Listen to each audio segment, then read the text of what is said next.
Well, good evening, everybody. Welcome to this week's edition of the Hot Seat. I am your hostess with the mostest, P. Coffee Brown, and as you can see, I got all the fellas in the building on tonight. We have another set of guests that'll be coming on in just a little bit.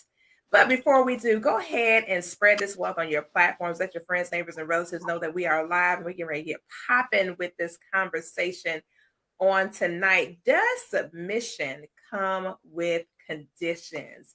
Welcome in Facebook, our Facebook family. Welcome in LinkedIn. Welcome in YouTube. Welcome in to Instagram and Twitter in the building on tonight. So welcome in to all of our social media platforms as we get ready to get the party started on tonight. The fellas are going to go ahead and introduce themselves. The troublemakers are in the building on tonight.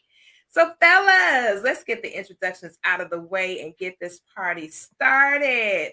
We got Toxic Bay himself in the building on tonight. Yeah, that's him. Toxic Bay is in the building.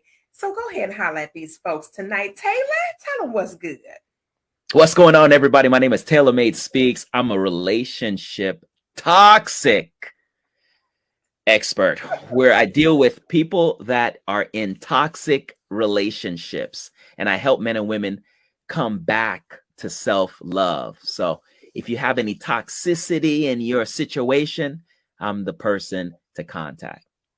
I love it. I love it. So you heard it here first. If you are toxic and you are a toxic bae lover, then Taylor is the person for you. So if you're toxic and you're in toxicity, hit Taylor up. He's going to help you get out of it. That's if you want to be out of it. You may like what you're doing, so you may want to stay. But nonetheless, he is our toxic bae specialist for tonight. Next up, we got my boy Jason Thibodeau inside of the building. Welcome, JT. What's going on? Jason Thibodeau, actor, thespian, certified writer. You know what I'm saying? Amazon bestseller. I will accept that and keep that going. Thank you. Thank you. And if you're toxic, I can help you become single because you will get your butt away from me. Oh, anyways, I tell you that right now. Yep. I'm so done right now. Oh my God. You are hilarious. Next up, we got my girl, my dynamic girlfriend, my homegirl, and my homeboy, our couple for tonight. We had to have a couple in for this conversation on tonight. Tim Mitchell and Chris Patcher are in the building. Hey. What up? What up? Share with the people who you are and what's up? What's good with y'all two?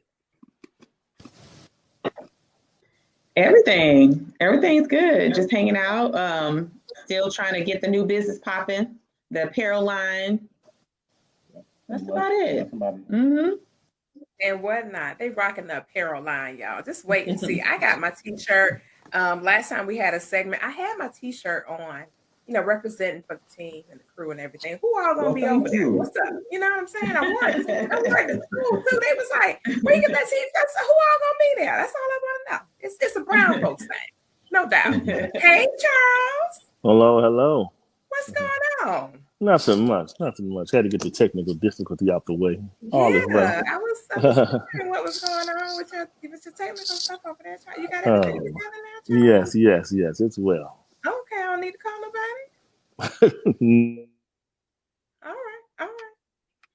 All right. And also we have Jason Williams in the building, the voice of DFG Publishing House, LLC. Mr. Jason, Williams. what's good? I am good. How is everybody tonight? I am, due to DFG, I am a two-time Amazon best-selling author, planning on making a third. And thus and so and whatnot. Right. And I'm a musician, also, just all around good guy. That's all I'm gonna say at that point. I'm gonna leave that right there. All right, then, Mr. Good Guy's in the building. So we're gonna see how he feel about this submission on tonight. All right, so we're gonna get this party started. Charles and I was talking about this a few days ago, and Charles said I just don't have a submissive spirit with me. And I said, what? I said, how could you say such a thing about me, little old innocent me?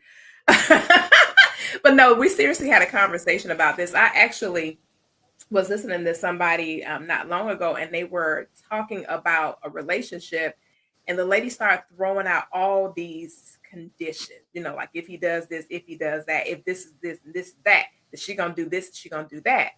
And so I started thinking, I was like, does submission come with conditions? So let's talk about it. Let's dive right into the topic on tonight. So Charles, after you already called me out and said that I wasn't submissive and everything, Charles, does submission come with conditions? I very much. Oh, Lord have mercy. Well, he submitted to the camera. You put him on the spot, and he went. It couldn't happen any funnier than that. It could not have happened any funnier than just what happened just now. Okay, like for real, and my hands are not on the button, so I ain't do nothing. It wasn't me. Mm-hmm. JT, let's talk about it. Does submission come with conditions, Jason? Absolutely so. In this day and age, I don't know every relationship I've ever seen or been around.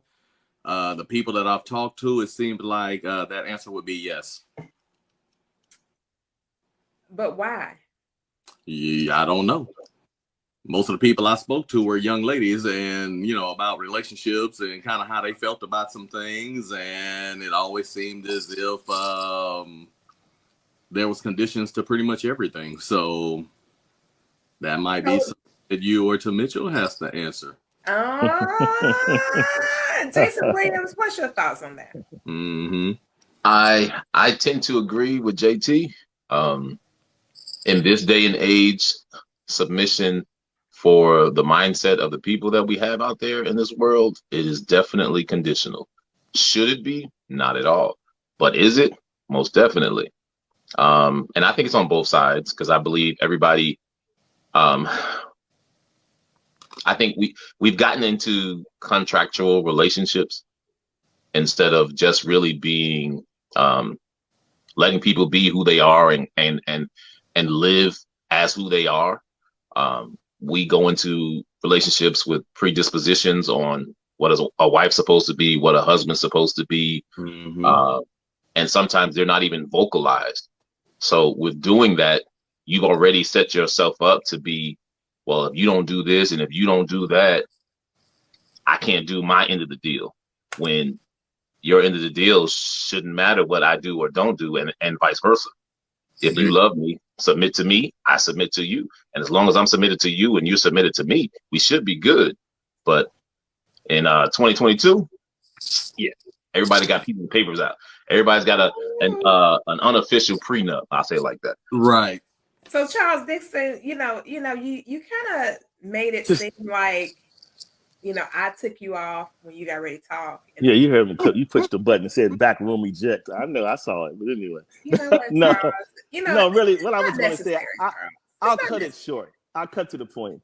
I think in today's time, what Jason alluded to, I think if a man doesn't, I think if a man stands a chance of being in an exchange relationship, whatever you call it, and he feels that he receives a fair, and when I say submission, like I would say when he receives a respectful lean, like she's leading toward his suggestions, or she's willing to hear him out before exuding and exerting herself. I think men don't get that unless they offer relief.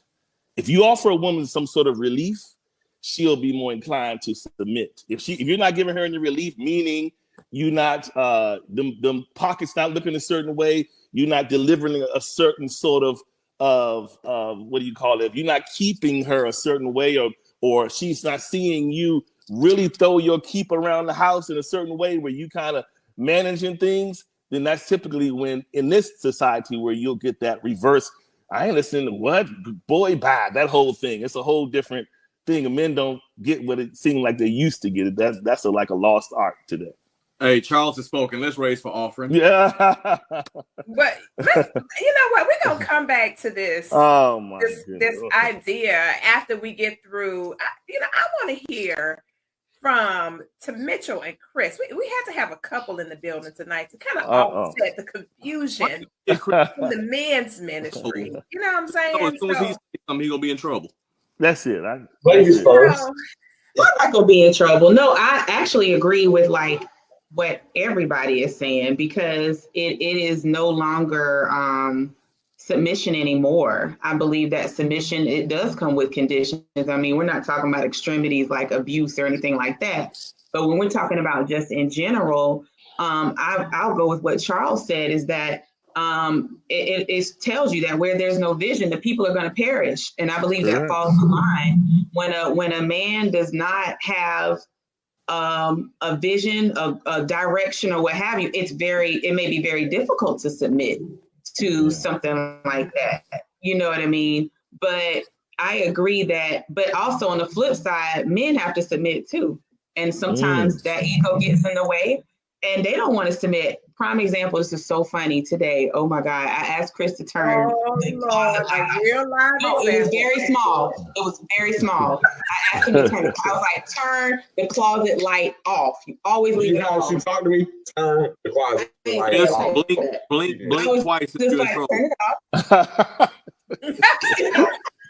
Chris, blink twice if you're in trouble. There you go. He walked out. He walked out and did not turn it off. Just walked out. I was like, okay, you know what? Whatever.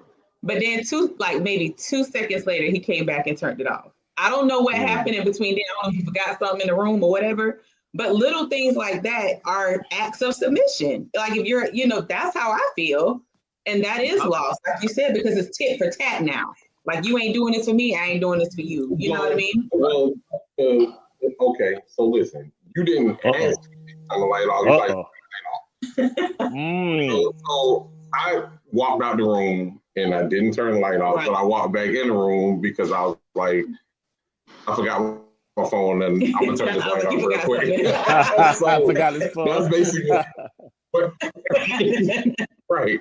But I mean, I feel like that, just to kind of piggyback off of everything, it is crazy of the conditions that I blame it on social media. Yeah, I really do, man. These expectations, these false expectations that people have of what a relationship is supposed to be like. So you're gonna do this. If you do this, I do this. And I think is really messed up right now. And I think that a lot of our young people that are coming into the age where they're, okay, I'm going to settle down with one person, they got this skewed vision of what a relationship is looking like. I had it, based on my relationship with my mom and dad, or watching them with their relationship rather, than coming in with, with expectations for T. Okay, if I do this, you'll do this. We're not teaching that. I think that's what it is. Taylor, hop on in here. Does submission come with conditions? You heard the consensus on the panel. I need some controversy from Toxic Faith. Come on, no, 100%, and I do agree with the conditions. And the reason why I agree with the conditions is because there's crazy people out there. There's people that have some ridiculous ideas of what submission is. I see a lot of narcissists love the submission. And they hide themselves and they clothe themselves within the submission factor. And so I think that anything that we do, and I love this topic, anything you see me getting excited, anytime I shift in a seat like this, I'm getting excited coming out of the chair. Everything that we do comes with terms and condition. Now, what do I mean by that? If you apply for a credit card, right? You're submitting, first of all, to the background check because they have to run your credit, right? So you're yielding, submission is yielding to the card, right? And then you have a terms and condition. In a relationship, there's ground rules, right? Everybody kind of handle their relationship differently. But when you go to the altar, right, and you say your oath, right? That's the terms and condition, right? To death do us part, right? We make an oath, we make an agreement, right? Anything contractual, and if we want to take it spiritually with God, the covenant, that's contractual. Now, it might not be physical paper, but it's a spiritual contract, right? And so these terms and conditions and laws that we have to abide by, especially when it comes to submission, we're talking about leadership, right? We're submitting to somebody. Well, what is your expectation? We always ask that question, right? What do you okay, I'm submitting to you on what grounds? What am I submitting to you on? Like, what, you know, am I yielding to you to handle the finance?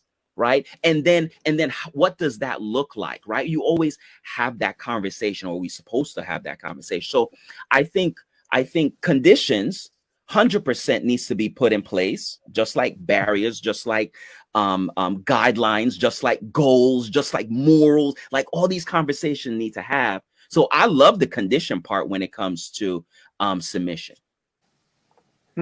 And that's a very solid angle. I think the problem where most men, if they're honest, they really pay less attention to the terms and conditions, and they pay attention to the cousin called respect. The respect and the submission kind of go side by side. And so let's just take Toe Mitchell.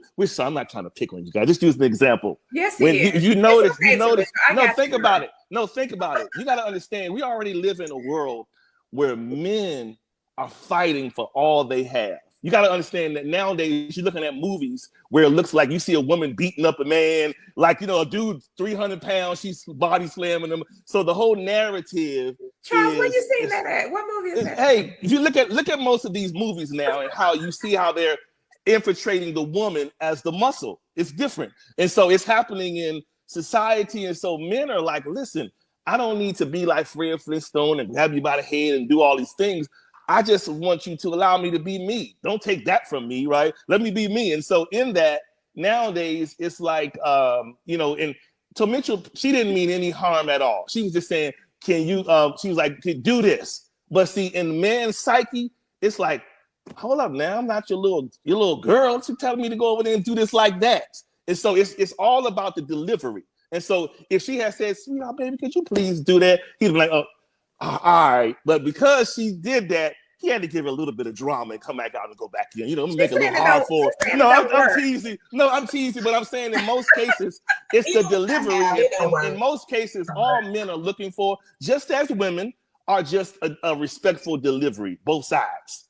That's all people are looking for. And that, to me, that's the beginning of going a long way when you're having those conversations of submission. And then here's the other last quick part of it is saying submission to someone who has no regard of the word. Like typically, if you're not a person who has touched any part of the Bible, you really don't get submission. You don't understand where it came from and why. So you talking about in a secular society, nowadays, people look at you like you got three heads mentioning submission in the context of a relationship.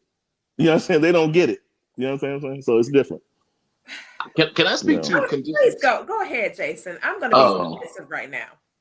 Because I agree that there should be an understanding, like what you said. If my wife is better with finances, then she should control the finances. Right. And that's just my mindset. If I'm better in something else, then allow me to lead in that area because that's my strength. Because if you allow me to lead in my strength, I allow you to lead in your strength. That means we should be a stronger unit. But I don't think there should be conditions. And when I say conditions, or contractual conditions, is if you don't do, because what happens when I fail that one time? Has our relationship now been destroyed? What happens if I fail more than once? Is our relationship now null and void? Because when you make things contractual, and that's what a lot of people do in their head, they don't say it out loud most of the time, but in their heads they have this contract. I told my wife when we got together, basically that.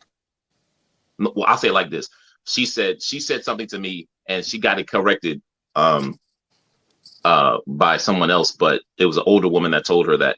And she was like, she said something to the fact of, and I'm paraphrasing because I'm not going to quote it exactly like she said it, but she said, basically, if you cheat on me, I'm out. Now that's pretty much everybody's rule. If you cheat on me, I'm out. Right. My mindset for her was, I've already forgiven you if you do it. Because that takes the sting out of it. Because now what you did is put out in the air, and this is just my belief. Now what you did was just put out in the air that if I do this, you're out. So everything in the universe is going to try to push me to do that. But if I say I've already forgiven you, I've taken the sting out of it. You can't hurt me with that. And that's just my mentality. My mentality is I've already forgiven you for something you haven't done, so that if it ever comes up, we can work it out. Because at the end of the day, if it's a relationship and I love you and you love me, we should be able to get through anything. There's nothing that can keep us from being together if we don't want to be. For me, relationships break up not really because of the incidents that happen. It's the stubbornness to not let it go. Powerful. So Mitchell, can we put that on a t-shirt? Right. You're right. It may not sell though. No, We gonna get no what sales. you're saying, Jason. Yeah. Because I look at it like this. I have family members. I'll just say this. I have a family member, and they went through infidelity. And it was like, they about to break up. And it's like 20 years later, they worked it out. And they have none of that. And they look like they're even closer because they went through that. Nobody left home for months on end. They stayed in the house and they worked it out. So I think that people, like you, oh man, that I didn't even look at it like that, Jason. Yeah. I mean, he brings up a really. Go ahead, Taylor. No, I was gonna say. So, Jason, can we say, and please Taylor. correct me, and please. Taylor, did you see the submission again? Did I get another brownie point for that?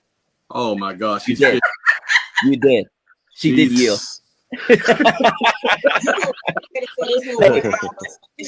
Hey, that's one though. That's one. We'll see if it lasts throughout this conversation. It'll be next. Never mind then. Go ahead, Taylor. But Jason, can we say ultimatums is wrong? Because I don't believe in ultimatum. Right. So yeah, so I think contractual, like I said, I still believe it's good. Ultimatums, absolutely. If you don't do this, then I'm out. Or if you do this, I'm punishing you, because it's like putting a gun to your head, and it destroys a relationship. But I think that it's fair to say, if I allow you to handle the finances and you put the family in a bind, because maybe you're good with finances, but for some reason we're broke now, right? And you took all the money, you did whatever you did. Well, that's not good finance. The buck got to stop there. Like, I cannot allow you to put us in that situation again. So I'm going to have to, I'm going to have to readjust and say, hey, let's try something different, because I yield to you because I had faith that, you would handle the finances, and now the family is in bind. And now, because I'm the man, this is just my personal belief, I got to step up to the plate, and now I got to take that responsibility over and navigate it a different way. But I think that that condition could be, this is just my perspective, in place to say, hey, if this happens, then these are the conditions, as far as this is the way we'll navigate, not necessarily penalize or punish. Action plan. Have an action plan. Right.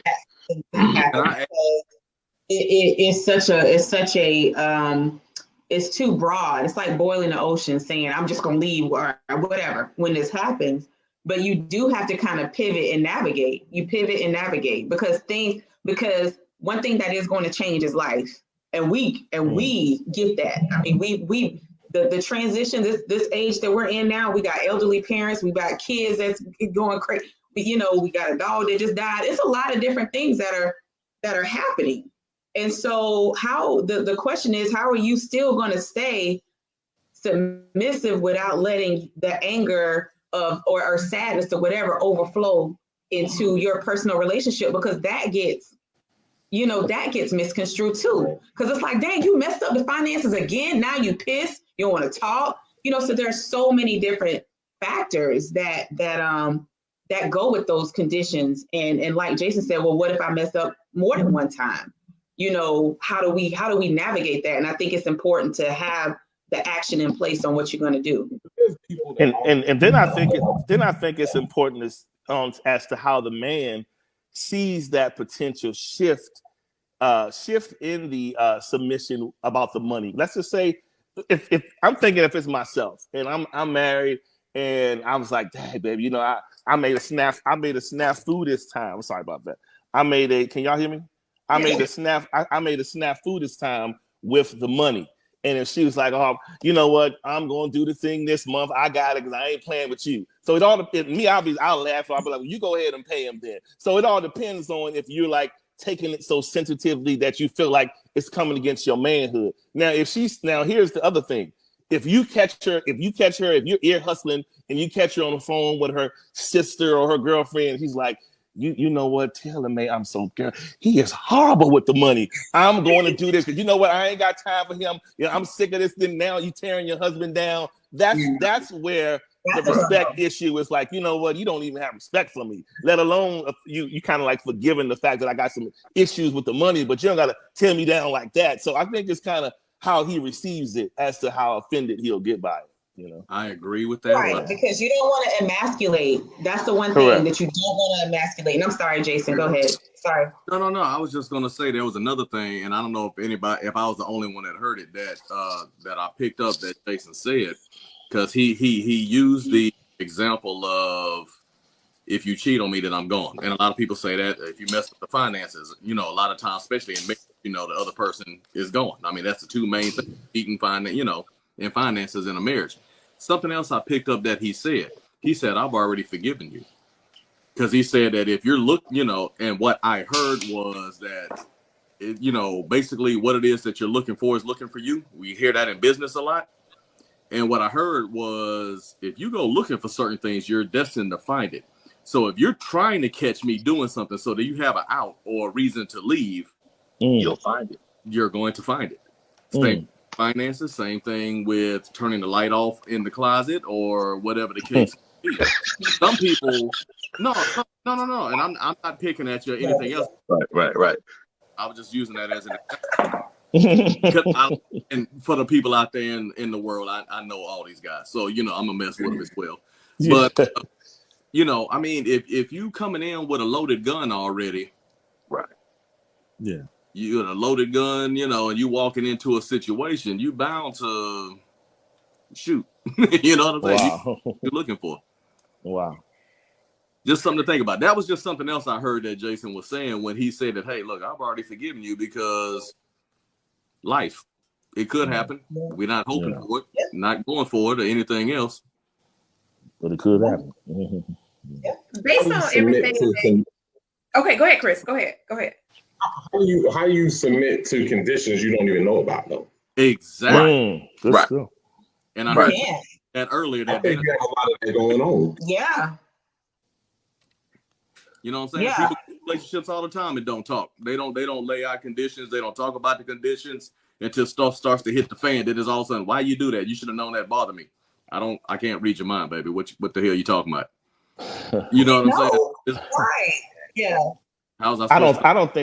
I don't think there's enough transparency into just how realistic most of these relationships are performance based. People are not honest. People are not honest about how much they're looking at your performance as to whether or not they'll trigger some sort of submission, respect, or what have you. If you're not it's just like at a job when you have that 90-day conversation.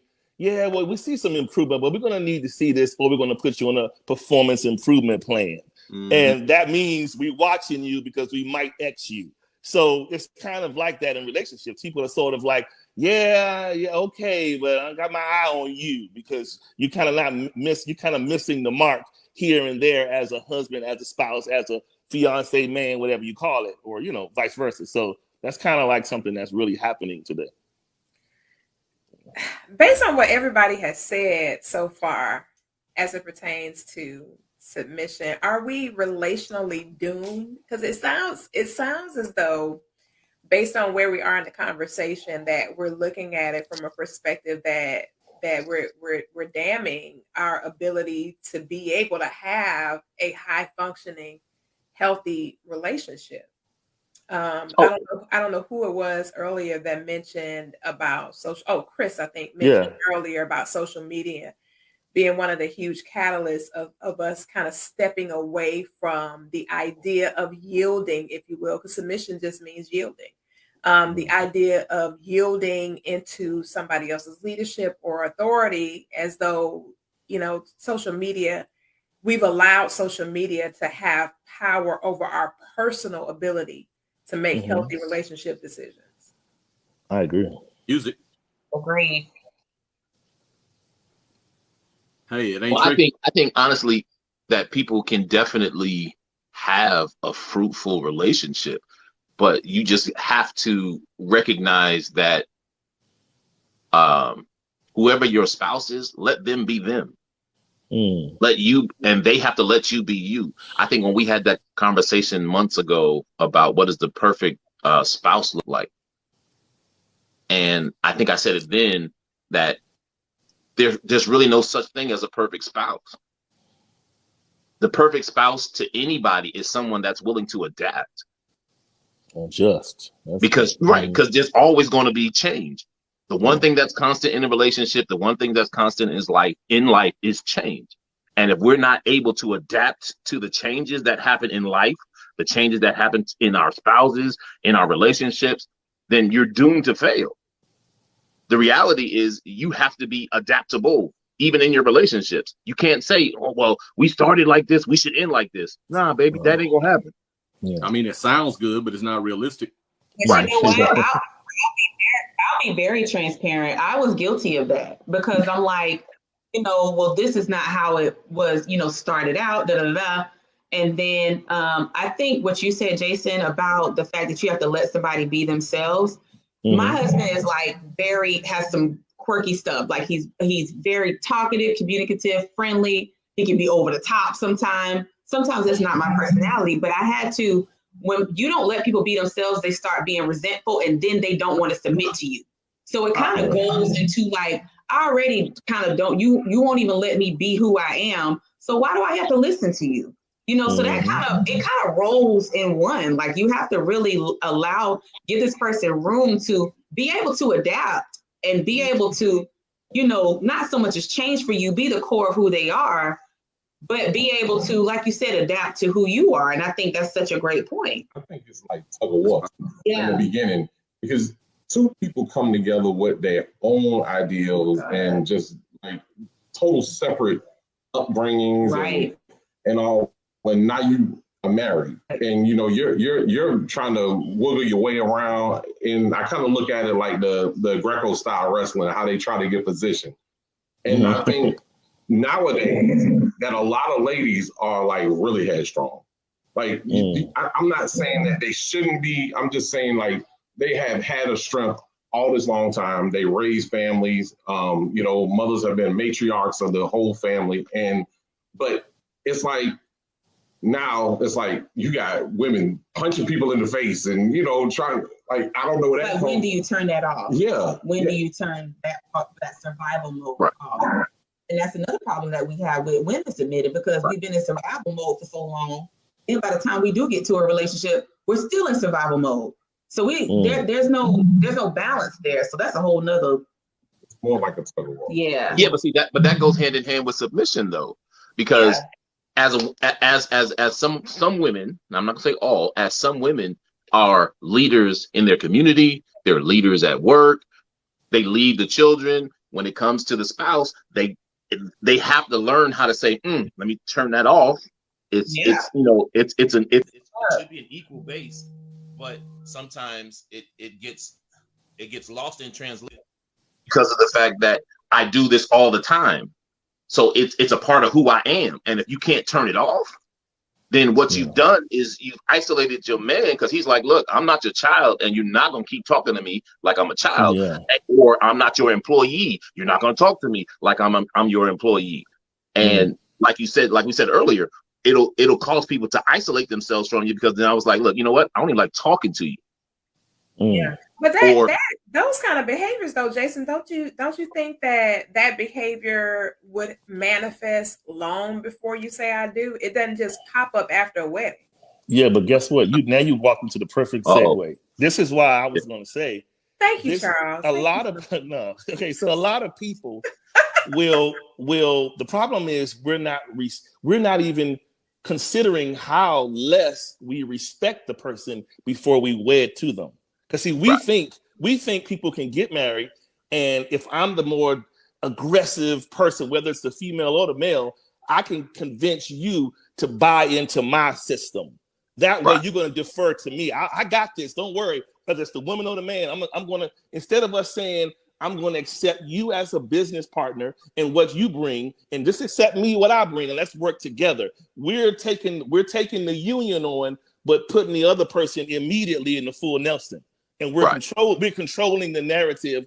Instead of doing that as a couple, you're telling the one person to get behind you while you be the face, and so that's where the chaos is coming in. And so now it comes where people are trying to say, well, I'm sorry, did I do that? I didn't mean to make you feel that way. And one of the worst things you could ever do is have a spouse that gets to the point where they can win an Oscar, a spouse that can act, because they're not being honest with you about how they really feel, but they're going along to get along because they don't want to disappoint you, and they love you. They don't want to leave you, but they don't want to disappoint you. So let me just get into character because I know this is what person X wants. So let me do this.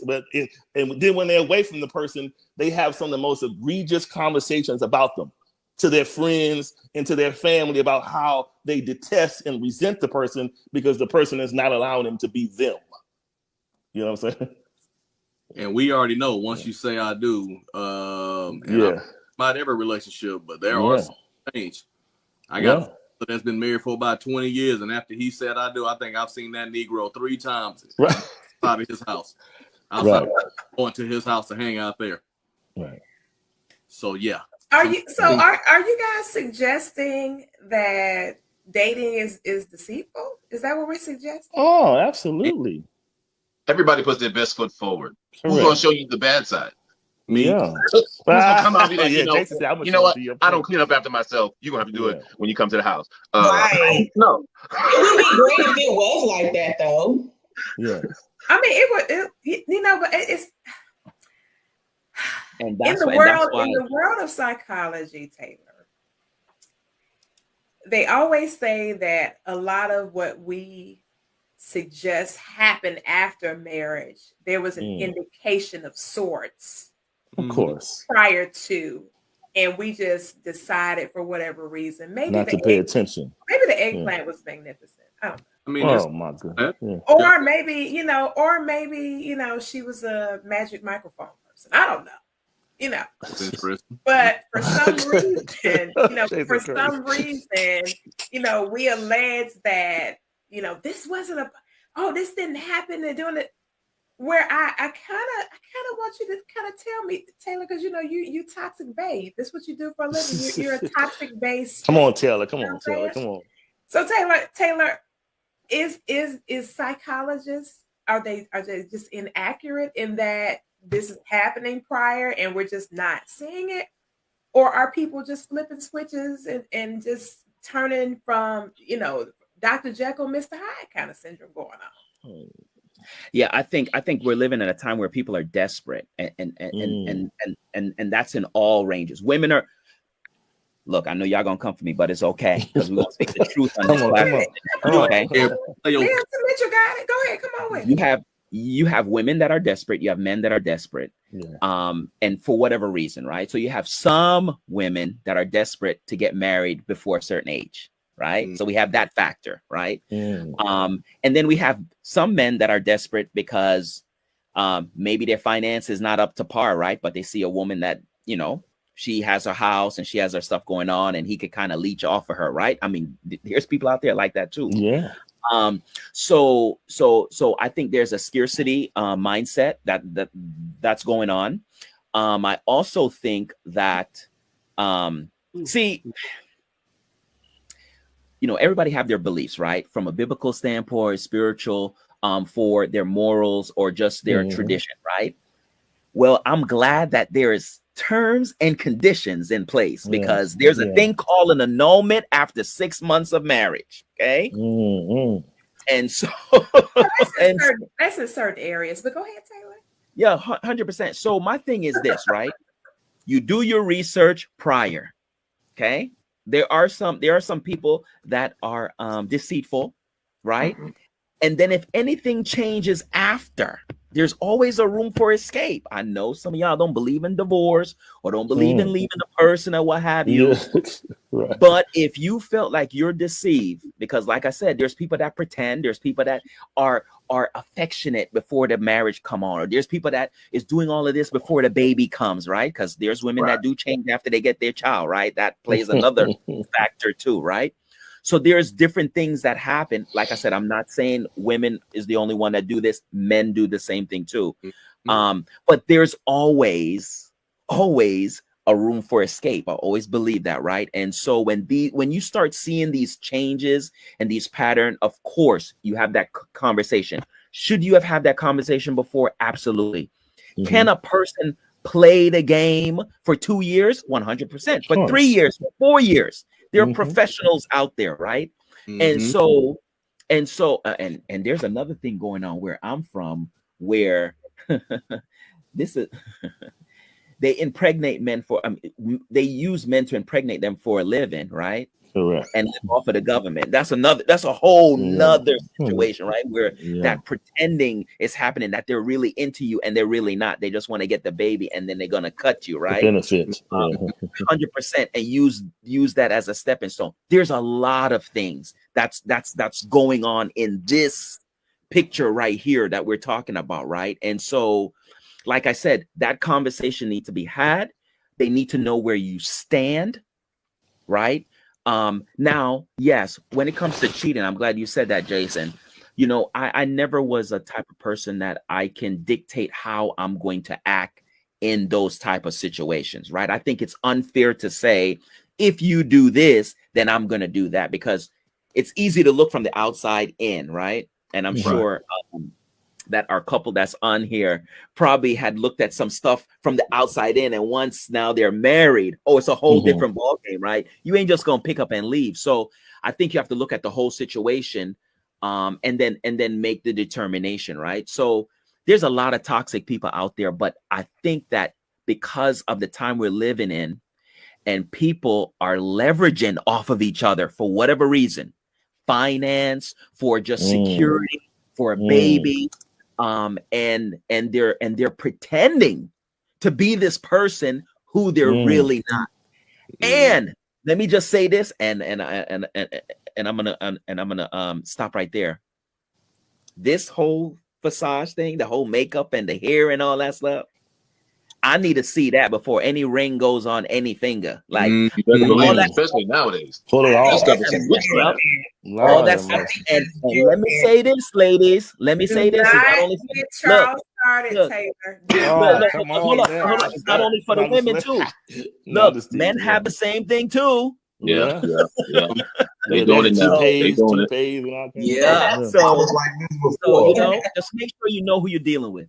Yeah. Right. Here's what's unfortunately sad, P. Koffe. Today, folks want your life, not you.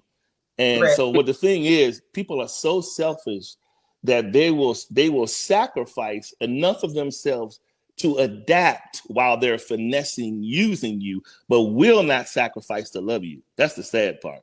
Wow. That's what's really happening out here. That's another T-shirt to mention. We got a couple. That's another. Yeah. I want your life, but I don't want your. I don't want. They don't want you. I want your lifestyle, but I don't want you. But I'll pretend enough to dwell here with you because I need this. But you don't know what to do with it. Let me get up in that house and I'll show you what to do with it. And I can go out and cheat behind your back. I don't think that's Let me something that's blow new yours. though. You think that's new? No, it's escalated now because people are becoming more resourceful about finances now. Like there was once upon a time where you was like, oh, you know, Taylor Made is a well-respected lawyer down the street. He makes good money, or this person is a doctor, and money wasn't as readily available as it is today. And so nowadays, it doesn't take a lot to for a woman to look her best. You know how you all say, I'm living my best life. Live your best life. Show up in a particular environment. Look in your best. And you may be entertaining a real baller You do not know it, but you might be. It doesn't take long to roll up on somebody that got some money. Now, once if he's a smart person, he's gonna look you up and be like, I don't know what this is gonna be, but I'll talk to you. But nonetheless, there are some men that are unsuspecting, and that woman can with them right on in, and there you go. Yeah, so it just depends. I want to get off the ladies though. That's what I want. Okay. Well, we talk about submission. Talk about submission. It's vice versa too. There's some homosexuals out there that need a place to stay. You better believe it. You better believe it. And try to court women immediately. And I'll submit and do whatever you want, girl. I love you. I want to live with you the first week or two that they've met. Yeah, I'm gonna babysit your kids. Yeah. So there. I think that the facade is pretty much a part that everybody has played. But see what people don't understand, and this is what Chris and I talk about. What happens when job losses happen? Right. What happens when your kids start acting crazy? Are you going to be there when we got to move our elderly parent in? Are you going to be there for these different things? And that's what people don't know that they're signing up for. Yeah. Because it's all good. It's all good when it's fun. But when it's time to really put the rubber to the road, are you really going to, stay in the game? And that's the key. But see, in the narrative we're being shown, if we're going back to what your husband said about social media, the narrative we're being shown now is we see all of the emergence of these great couples. Let's just look at Shawnee O'Neal and how she married the pastor, and how when that whole emergence came up, everyone is kind of looking at all of the good. And so people are only advertising the good on social media. And so in our minds, we're tailoring our marriages and relationships after these good images. But then when the bad comes, we didn't sign up for that. I only signed up for this transitional run on social media so I can live my best life with you. I didn't sign up for it to be for everybody to know we don't have a house no more. You to slap Chris Rock in his face. Correct. That's what I'm saying. So it's a total different time we live in. Yeah. Right, but a good relationship, and I know you all know this, a good relationship is the bad stuff. That's when you really know you in a good relationship. You got something to do that they're gonna stick in there with you. Right. Yeah. But most people don't want to live to that situation. Because today is about imagery.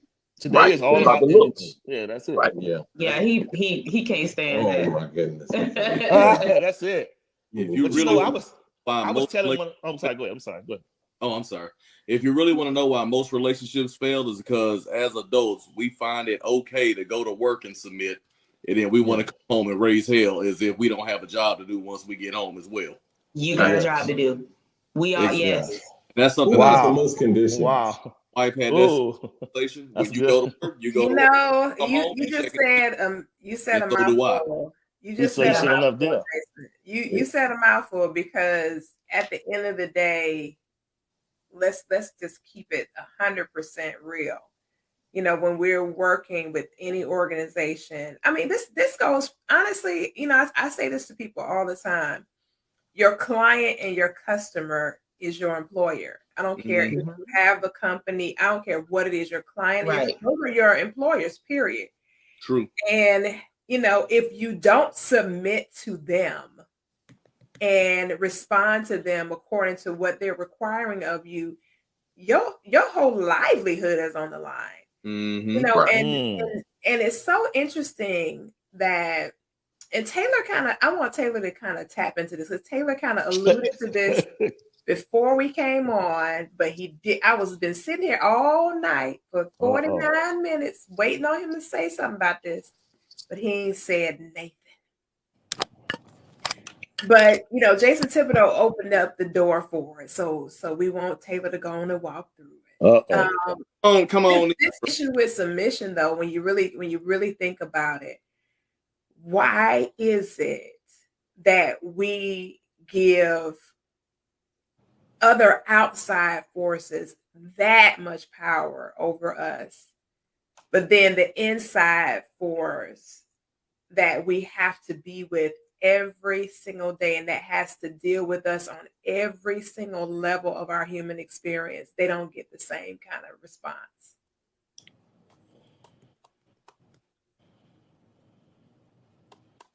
Y'all Um, quiet.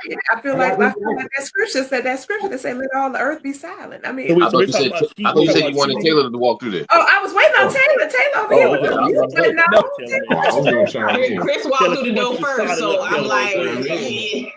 yeah.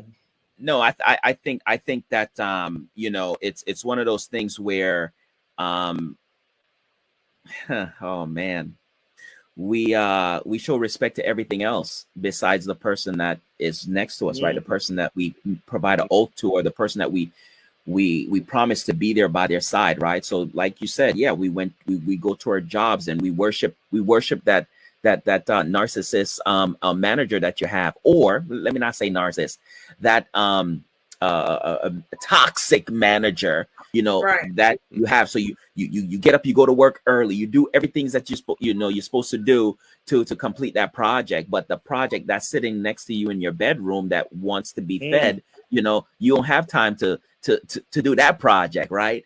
And so I feel that we have failed as a human race, because the thing is, oh, let me dig a little deeper. We do that to ourselves. Like, okay, it's one thing where you got a spouse or you got a partner and you're neglecting your partner and serving or submitting to somebody outside. But what about the people that don't even have a partner, that is submitting to something or somebody outside and neglecting their own self? Yeah. Mm-hmm. Yeah. You know, and I think, you know, we talk about this pandemic, and my heart goes out to people that has lost, you know, loved ones and maybe lost their jobs and what have you. But this pandemic was an eye opener to a lot of us. Yeah. Because we realize that I don't even care for this person that I'm sleeping next to every day. Yeah. Yeah, because the Why am I? divorce rate has escalated to an all-time high in this particular time frame. Because and you know, I was reading a stat, I think it was about a month or so ago, and they were doing this poll. I think the marriage ages were between like 35 and 44 or something like that. And some of the people were saying, I really didn't know them. I didn't have to know them because we were away from each other so much. Yeah. I think we underestimated how much the role of avoidance plays in our relationships. And when the Think about how much pandemic time happened, we spend outside yeah, of our household. So you think about it, if you leave, you work for 8 hours, you take an hour lunch, your commute could be anywhere from 30 minutes to an hour. So you got what, 9, 10, 11 hours where you're not around your purpose person. So you think about that, then you take that other 8 hours. So that's what, 20, what is that? 11, that's 20, what, that's about 20. Yeah. Yeah, you think about the 8 hours because you're gonna be asleep. So that's 18 hours. So you got 6 additional hours left in between that time frame where you're not really investing all that time in your spouse, and you yielded 11 hours to an outside force, and then you went to sleep for 8 hours. So where's your spouse really getting any energy from you in Yeah, that man. anyway? Me and T used to always say that, like, hey, can we work together? You think we could own a business and sit beside each other and work together? And then the pandemic happened. But we have always been friends, for one. It didn't even bother me to see her like every day, all day. I think it bothered me to have the kids in the house more, like just to be on top of each other. Yeah, it was like, dang, I have no freedom. That was definitely. But to be around her, I didn't get the fact that you didn't want to be around me. But like, we had fun. Like, we had fun. We talked. We would yell stuff. You know, I'm upstairs, she's downstairs, and it was just like, man, okay. Once we got off work, we would come into the bar area and sit at the bar like we were out, like we would usually do, play our music, go outside, go for a walk. I mean, it was so refreshing. I mean, I think that I even saw a side of her, and I got to listen.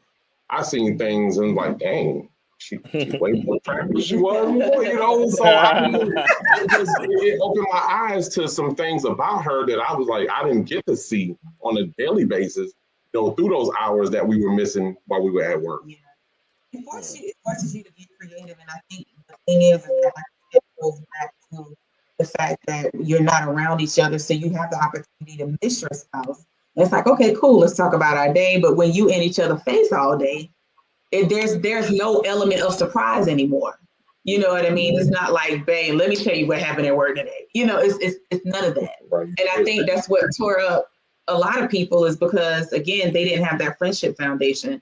I was just gonna say that. Chris said something that is major, and I would think that it would be easier to submit to my friend, even if I really didn't want to. But this is my friend first, right? And I definitely don't want my friend to be feeling something. I got to make sure my friendship remains intact with my Absolutely. This has been my friend forever. So even in the fact that I just don't want to do this one particular thing, but because this is my friend, you know, and you think about that when Krista said what he said, it kind of really made me sit here and say, yeah, when you're friending, I'm gonna come through for my friend. I ain't gonna. I mean, I might be like, I don't really want to, but you're my friend. Yeah, right. Yeah, that makes a difference. That makes a lot of sense. And that also speaks to the cleanliness of their marriage, because, to be honest, if it were the opposite way around, the thing that would have came to surface seeing each other all day, and when you get off work, is now you got to deal with all those closet resentments. So the fact that they were able to find more beautiful things and more valuable things about each other speaks to the fact that they had less of that other stuff, and they gained more in their strength of their friendship. Yeah. And there were spats. There were arguments. I mean, it was like, you think of lunch today. I got to think of lunch every day. I don't want to think of lunch today. I mean, it was just like, you know, different arguments like that. And we did have arguments that brought out like, well, I didn't know that I communicated this way with you, and blah, blah, blah. So it was a learning journey. It really went. There were some growing pains, but for the most part, it wasn't that bad of an experience. I think we learned how to get over things quickly. Man, listen, because I got to be here all day with you, so I got to get over it quick. And so that's submission. Yeah, like, and that's submission. I have to submit to my ego, you know, just like, dang, I want to argue a little bit longer, but it's like, but we need to hurry up and figure out what's for lunch. Yes, and all this kind of stuff. So, right. Yeah. Because the way my the way my stomach is set up, I'm getting a little lunchy, and I don't want to keep like. I'm not trying not to talk to you, right? I need a sandwich. You know what I'm saying? I ain't got time to be fighting with you. I need a sandwich. Yep. And you know what's so funny is like during the pandemic. Remember, and I'm gonna come from the toxic side now, right? Come on, toxic bae. I've been waiting on it. Come on, toxic bae. Look, remember the sneaky links. You couldn't see your sneaky link, right? During the pandemic, because where you going, right? You at home. So look, it's easy to submit to the person that you're not really into. It's easy because you have something to look forward to, right? Just like your work husband and your work wife. You know, you're dressing up, going to work, looking all extra fly and stuff. Yeah, baby, you need me to take out the trash? No problem, because I'm going to see this next queen that's at work, right? So it was easy for people to just get along. And right? But then when we were at home with the person and you can't go and, you know, see your work husband and wife and the sneaky link, and you with this person that you like, you know what? Just looking at you piss me off. Yeah. Why are you here? What? You know what I'm saying? Wow. So Are you breathing? Yeah, you couldn't get those validation assists. So yeah. Wow. Well, listen, that hour went by really, really quick. I tell you what, and this is a great conversation. I think, you know, is it just me, or does this warrant a round two? I think we need a round two. You're not ready. This is a whole whole series. Seriously, there's so much to unpack. I think we need a round two because you know, Jason Thibodeau, he been a little too quiet in that corner, Jess. Hey man, I'm submitting. Oh, that's what we're calling it. What we need to talk about is why men have a problem with submitting and how they view authority in their lives. Men do have a problem submitting. Yes, they do. Yes, they do. Well, we need to see what we I have a problem yeah, let's with do that so we can see what that looks all like. of answer all at one time. Love to submit. Yeah, Please let's take talk care about of it. So next week it's going to be the hot seat with Mitchell. All right. Yeah, she's trying to start something. You see, she's gonna wait to the end and try to get it Right, cooked. through that in there. Is getting ready. I have a problem with BS. Don't ask Oh, don't do me. Yeah. Don't do me, It's Jason. about Yeah, to go down. But this that's has- right, Jason. Come on. This really, though, for real, has been an exceptional conversation, and does submission come with conditions? We got to do a round two of this, y'all, for real. Yeah, this was fun. And just segueing into the component about the friendship, it opens up a whole new course for dialogue. For real. When you really start contemplating that bigger picture of foundational principles and truths in relationships. And Well, maybe next time some of the men, we can share some real life examples of when we had conditions. I know I had some of them. Charles, you know what, Charles? We don't, you know what, Charles? Is Charles gonna be the only one on the show? Because that's what it sounds like. To Mitchell, listen, if Charles is gonna express his conditions, that's what I'm saying. That might go 4 hours. I think that may very well take. Look at him, he ready. That may very well take up the hour in its entirety. I mean, seriously. Or let's rephrase it. Maybe it's not conditions. Maybe it's just things that highly turn us off. For sure. That's it, Jason. That's it. All right, y'all. So thanks so much for tuning in to this week's edition of The Hot Seat. We will see you all again on next Tuesday night at the same bad time, same bad channel. We're going to hit this with round two. We're going to finish this conversation about, does submission come with conditions? And we're going to come up with some solutions as to how we can rectify this and give you some ideas on how to still enjoy submission while not having conditions. All right. All right, guys. Grace, peace, and blessings. And we will see you all again on next week. Thank you to all of our exceptionally amazing panelists. And remember, guys, if you want to contact them or you want more information, how you can connect with our panelists, they will be putting their information in the chat on the live streaming as soon as we get off, so you'll be able to connect with them further. God bless, and we'll see you all again on The Hot Seat. Good night, everybody. Yeah.